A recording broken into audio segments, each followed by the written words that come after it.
I now want to discuss the key principles of counselling. This formula outlines many of these key principles. If possible, on a small piece of paper, I would like you to copy this formula as precisely as you can.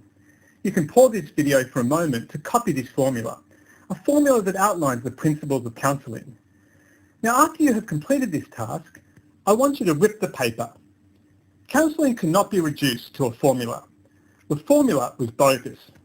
Instead, in essence, counselling merely involves offering support, compassion, and empathy. And then, once clients experience this support, they feel strong enough to challenge their existing beliefs or change their existing behaviours. That is, they accept the negative emotions these changes might entail rather than strive to avoid unpleasant feelings altogether. But this simple principle, to offer the support and encouragement that is needed to enable people to challenge themselves, is hard to achieve in practice.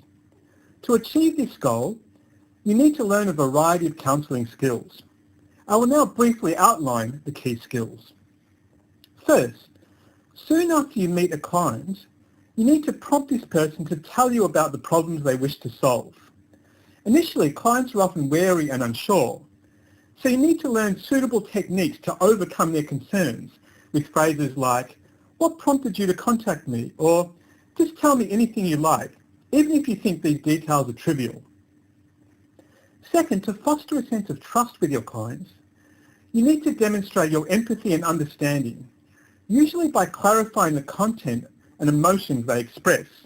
You might say, you feel their reaction is unfair, or you feel angry, in a tone that is firm, but not too forceful or insistent. You then need to learn how to respond if they disagree with your clarification.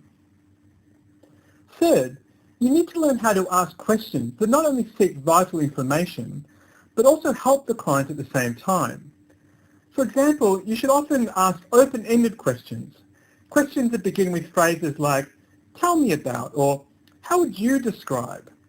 The questions that prompt clients to describe their feelings precisely, to consider their problems from the perspective of someone else, or to contemplate their future aspirations can actually enhance their emotions and progress as well. Fourth, you need to learn how to close a session, or close a series of sessions, both of which can be challenging.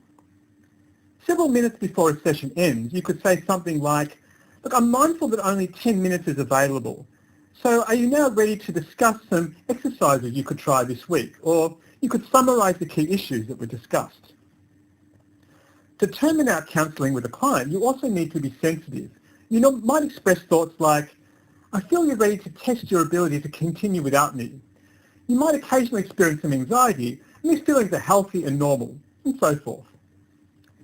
Fifth, although many counselling skills are universal, you also need to decide which therapeutic approaches you want to embrace. Do you want to apply cognitive behavioural therapy, in which your focus is often to challenge the unhelpful beliefs of clients and embrace helpful but sometimes unpleasant behaviours?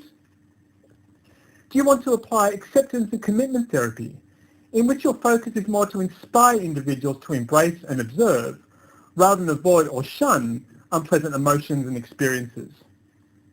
Or do you want to apply solution-focused or positive psychology, in which you encourage clients to consider their future aspirations, hopes, strengths, and the people to whom they're grateful? Many other approaches could be helpful as well. Sixth, you need to be able to help clients manage or mitigate their anxieties and other unpleasant feelings. For example, you need to help clients feel their emotional responses are normal, so they do not panic about their feelings. You might say, "I feel your emotions are a normal and understandable response to this situation. But certainly at some stage we can discuss how you can alleviate the emotions in the future." You also need to help clients reframe their problems, in which they focus on the insights they gained, the relationships they formed, or other benefits of the problem. Likewise, you can also help clients develop a sense of detachment from some problem, with questions like, "How do you feel this problem will affect you 10 years from now?"